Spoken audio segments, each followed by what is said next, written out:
என்ன யோசிக்கிறீங்க? வலது கால் எடுத்து வைங்க சம்பந்தி. சம்பந்தியம்மா வாங்க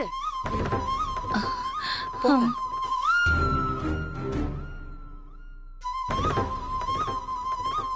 வலது கால் எடுத்து வைங்க.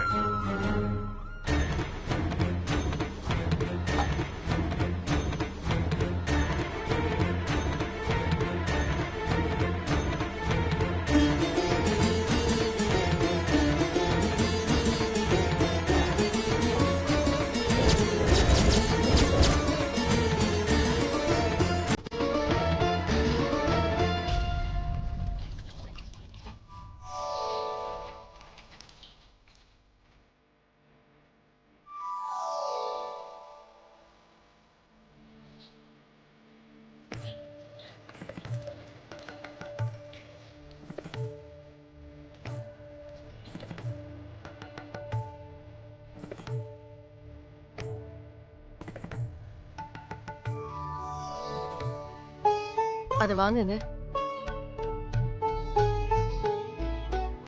சீரும் சிறப்புமா 16 வகை செல்வங்களை பெற்று 2 பேரும் சிறப்பா இருக்கணுமா?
அட்சதை வாங்கி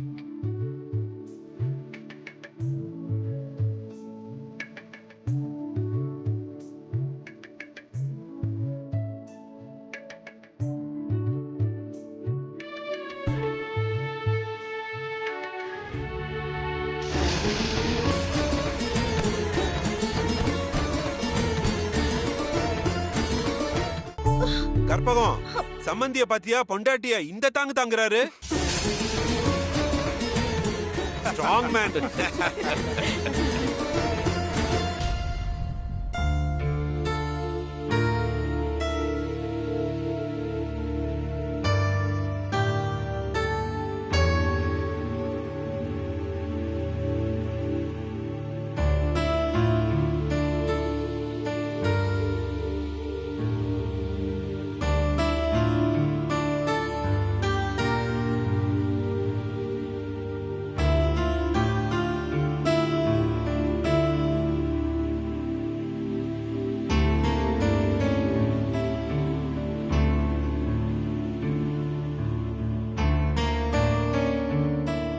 என்ன மன்னிச்சிருங்க. Sorry Lakshmi madam. வேணும்னே நான் உங்களை பிடிக்கல. நீங்க விழுந்துட போறீங்களேன்ற பயத்துல தான் உங்களை தாங்கி பிடிச்சேன். ஒரு நல்ல காரியத்துக்காக வேஷம் போட்டிருக்கோம். ஒரு கல்யாணம் நடக்கணும்னா ஒவ்வொருத்தர் ஒவ்வொரு விதமா உதவுவாங்க. சிலர் பணம் கொடுப்பாங்க, சிலர் பொருள் கொடுப்பாங்க. அதுபோலதான் நாமளும் இந்த கல்யாணம் நடக்க அப்பா அம்மாவா நடிச்சு உதவி செய்யறோம். நீங்க தயவு செஞ்சு மனசை போட்டு குழப்பிக்காதீங்க. இல்ல மேடம்,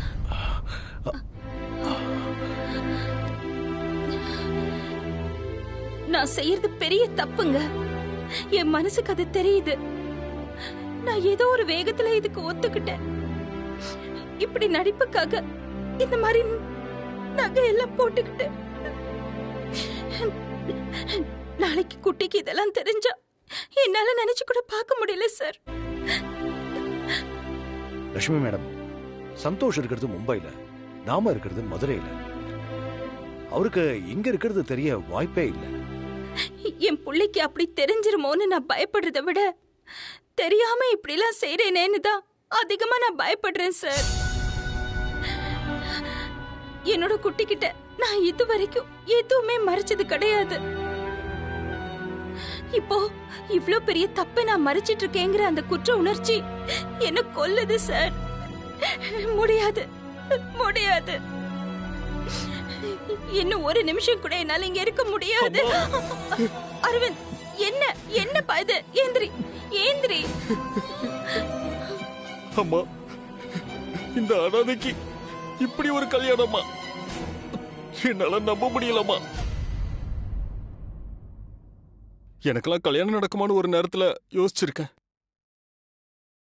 அப்படியே நடந்தாலும் ஏதோ 4 ஃப்ரெண்ட்ஸ் கூட நின்னு கைத்தட்டி கல்யாணம் ரிஜிஸ்டர் ஆபீஸ்லயோ இல்ல கோயில்லயோ நடக்கும் தான் நினைச்சிட்டு இருந்தேன். இப்படி சொந்த பந்தங்கள்லாம் கூடி பரிசம் போட்டு பாக்கு மாத்தி பந்தக்கால் நட்டு அப்பா அம்மாவுக்கு பாத பூஜை பண்ணிலாம் நடக்கும்னு கனவுல கூட நான் நினைச்சதில்லம்மா. இது எல்லாம் உங்களாலையும் சாராலையும் தாம்மா. தெய்வம்மா, நீங்க தெய்வம். கடவுளே, என்னை ஏன் இப்படி சோதிக்கிற? ஒரு பக்கம் நான் தப்பு பண்றேன்னு தெரியுது, இன்னொரு பக்கம் என்னால இந்த கல்யாணம் நின்னா 2 சின்ன பசங்களோட வாழ்க்கை தடைப்பட்டுரும்னு தெரியுது. என்ன பண்றது? ஐயோ அம்மா, சத்தியமா சொல்றமா, நீங்க மட்டும் அம்மாவா நடிக்கலன்னா நானும் பாரதியும் செத்தே போயிருப்போம்மா. எங்களுக்கு வாழ்க்கை பிச்சை போட்டது நீங்க தான்மா.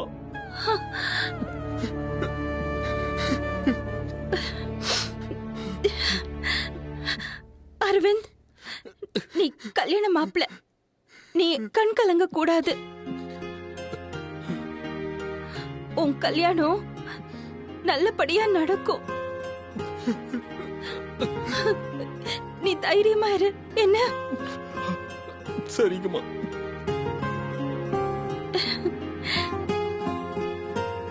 உங்களுக்கு ரொம்ப நன்றி சார். என்ன பண்றதுன்னே தெரியலையே.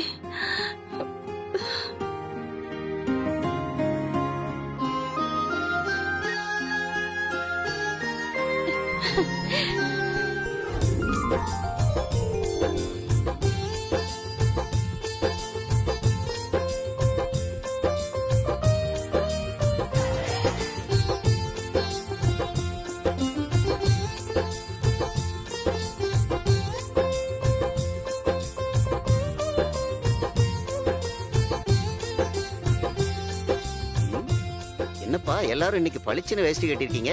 இருக்காதா பின்ன? மாமா சென்னை சில்க்ஸுக்கு போய் ஊருக்கு ராமராஜ் வேட்டி சட்டை எடுத்து கொடுத்திருக்காரு. அப்புறம் ஸ்ரீகுமரன் தங்க மாளிகையில நகையும் எடுத்து கொடுத்திருக்காரு. அதான பார்த்தேன். அழுக்கு சட்டை போட்டுக்கிட்டு இருந்த பையெல்லாம் இன்னைக்கு பளபளன்னு மின்றீங்களே. ஓ, அதான் சங்கதியா? நீர் எங்க போயிட்டீரு? இருந்திருந்தா ராமராஜ் வேஷ்டி சட்டை உங்களுக்கு ஒண்ணு கிடைச்சிருக்கும்ல.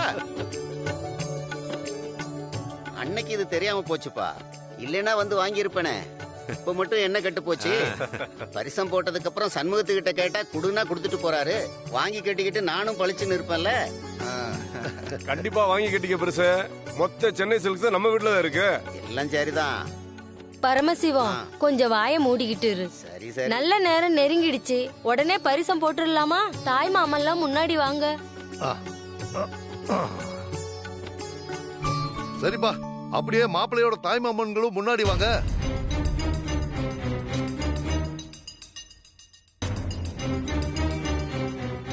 என்ன மாப்பிள்ள, தாய் மாமா எங்க?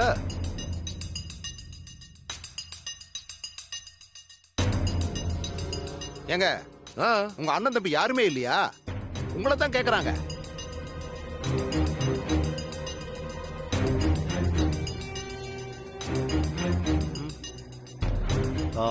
என் மனைவி கூட பிறந்தவங்க யாரும் இல்ல.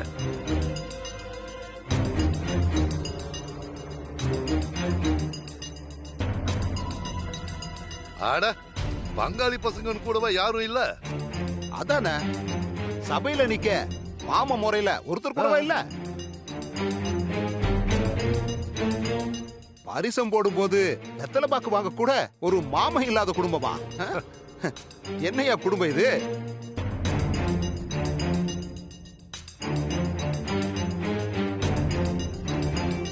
எங்க பொண்ணுக்கு உறவு முறையில அத்தனை சொந்தமும் இருக்கு. இப்படி சொந்தத்துக்குள்ள பொண்ணை கொடுக்காம சின்ன பொண்ணு பேச்ச கேட்டு புருஷன் பொண்டாட்டிய குடும்பம்னு சொல்லிக்கிற வீட்டுல பொண்ணை கொடுக்க போறீங்களே, இதெல்லாம் நியாயமா மாமா?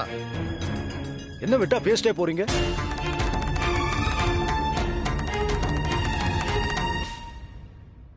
ஒரு போன் போதும், இந்த மண்டபம் பத்தாது. அவ்வளவு உறவுக்காரங்க இருக்காங்க சென்னையில.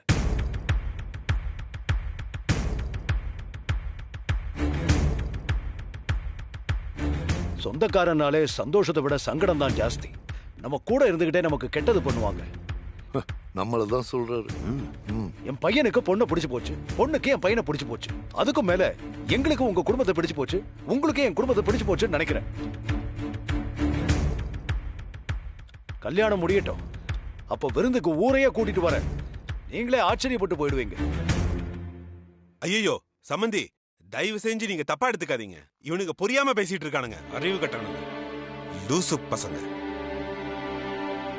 இதெல்லாம் ஒரு பிரச்சனையே இல்ல.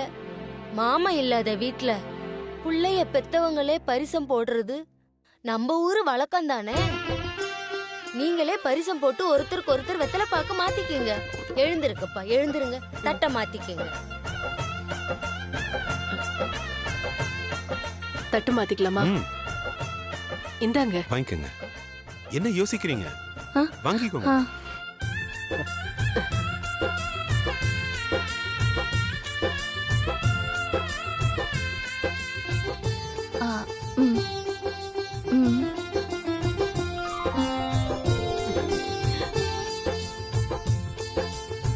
அப்புறம் சண்முகம், உன் பொண்ணுக்கு என்னென்ன சீர் செய்ய போற? என்ன இப்படி கேட்டீங்க?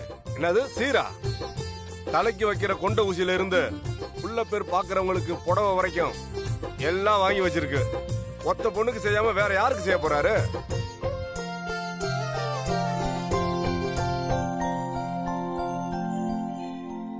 உங்க வீட்டு மகாலட்சுமியை எங்க வீட்டுக்கு அனுப்ப போறீங்க. வேற என்ன வேணும் எங்களுக்கு? நாங்க கேட்கறதெல்லாம் ஒன்னே ஒண்ணுதான். இந்த கல்யாணத்தை நல்லபடியா சந்தோஷமா எந்த பிரச்சனையும் இல்லாம நடத்தணும். சம்பந்தி, நீங்க ஒண்ணும் கவலைப்படாதீங்க. இந்த கல்யாணத்துல பிரச்சனை பண்ற எவனும் இந்த வீட்டை விட்டு உயிரோட வெளியே போக முடியாது.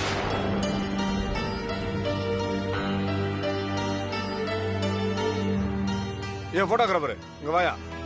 பொண்ணு மாப்பிள்ள சம்பந்தி எல்லாத்தையும் சேர்த்து ஒரு குரூப் போட்டாடு. ஏய் நீ எல்லாம் வாப்பா. சம்பந்தியம்மா வாங்க, நீங்களும் வாங்க, போட்டோ எடுத்துக்கலாம். நீங்க வந்து நில்லுங்க, வாங்க. சீக்கிரம் எடுப்பா. மேடம், கொஞ்சம் சேர்ந்து நிக்கிறீங்களா?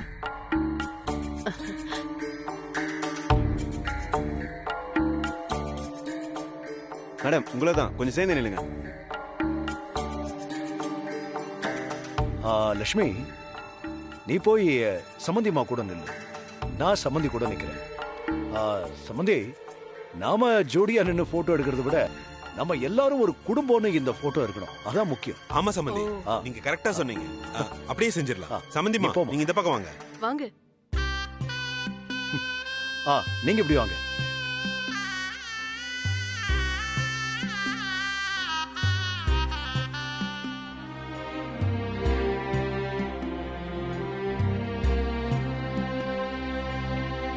Smile madam.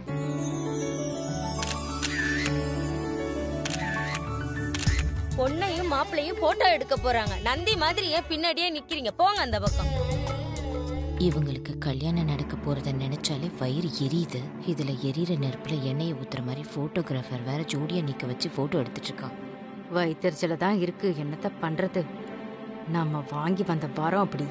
கட்டின புருஷனும் சரியில்லை, பெத்த புள்ளையும் சரியில்லை.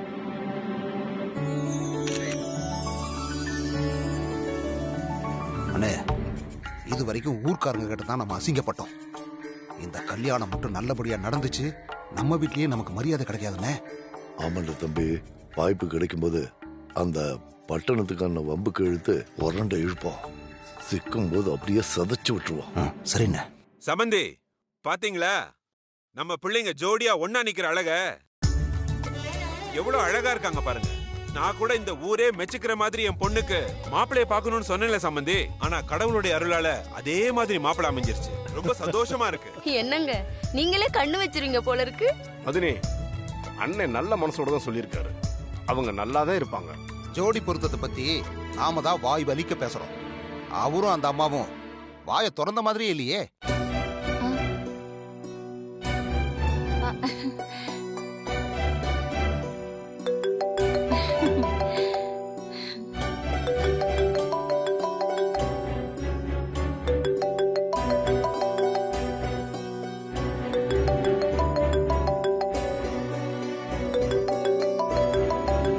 லக்ஷ்மி, அந்த மும்பை கிளைண்ட் தான் ஃபோன் பண்றாரு. இங்க சிக்னல் கிடைக்காது. நீ மாடியில போய் பேசிட்டு வா. போ. ஒரு நிமிஷம், நான் இப்போ வந்துடுறேன்.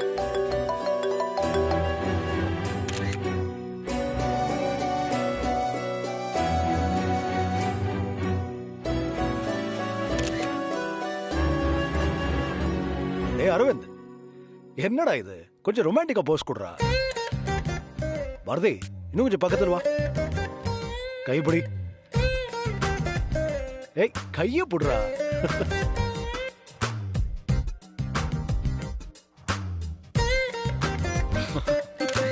ஏய் விமல் சார், ஷட்டர் ஸ்பீடை கட் பண்ணி 50ல வச்சு கிளிக் பண்ணு. என்ன சம்பந்தி, நான் சொல்றது கரெக்ட் தானே? சம்பந்தி, 1000 சொல்லுங்க, படிச்சவங்க படிச்சவங்க தான். எவ்வளவு அழகா போட்டோகிராஃபருக்கே நீங்க ஐடியா கொடுக்குறீங்க.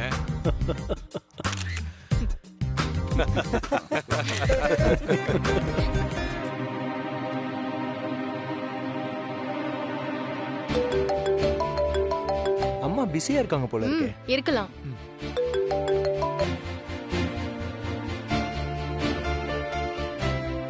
அந்த கல்யாண வேலையில ஏதாவது கொஞ்சம் பிஸியா இருப்பாங்கன்னு நினைக்கிறேன்.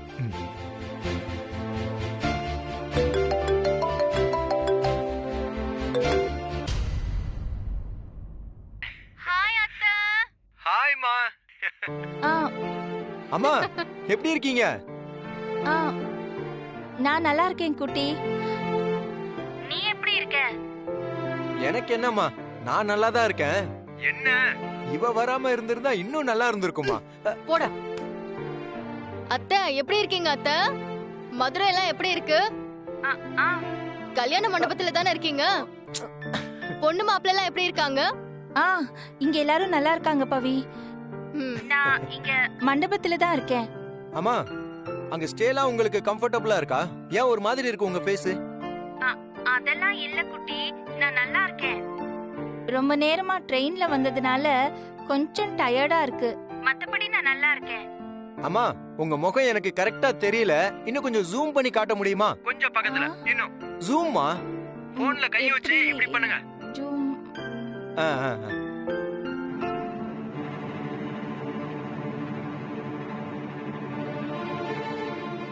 ஹலோ. ஓ அப்படியா? சரி சரி, ஓகே ஓகே. நான் வேற ஏதாவது ஆர்டர் பண்றேன். ஒரு நிமிஷம் இருங்க, நான் மெனு பாத்துக்கிறேன். என்ன?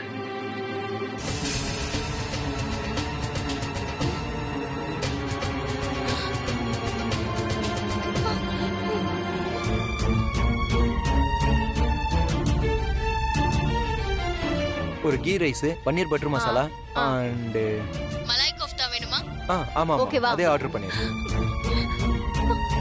நான் இங்க வெளியூருக்கு வந்திருக்கேன். ஐயோ, இப்போ இதை எப்படி மாத்துறதுன்னு தெரியலையே. நாளைக்கு கண்டிப்பா நம்ம மீட் பண்ணலாம். கேரட் ஹல்வா, கேரட் ஹல்வா, குலாப் ஜாமுன் சொல்லிட்டா? வீட்ல எல்லாரும் நல்லா இருக்காங்கல்ல? ஆமா.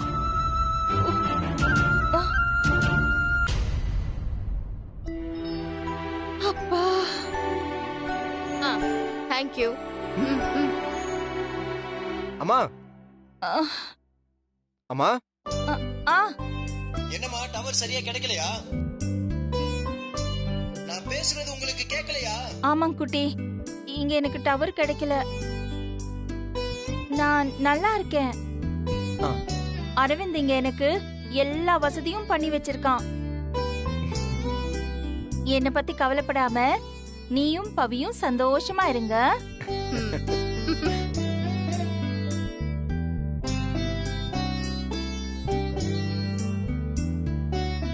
இல்லம்மா, ஃபர்ஸ்ட் டைமா நீங்க தனியா வெளிய போயிருக்கீங்களா? அதான் எனக்கு கொஞ்சம் நர்வஸா இருக்கு. இப்ப ஹாப்பிமா? அம்மா, அந்த அரவிந்த் எனக்கு ரொம்ப பெரிய ஹெல்ப் பண்ணியிருக்கான். சோ அவன் கல்யாணத்துக்கு ஃபுல்லா நீங்க அங்க இருந்து நடத்தி கொடுத்துட்டு தான் வரணும். சரியாமா? சரி குட்டி, நான் பாத்துக்கிறேன்.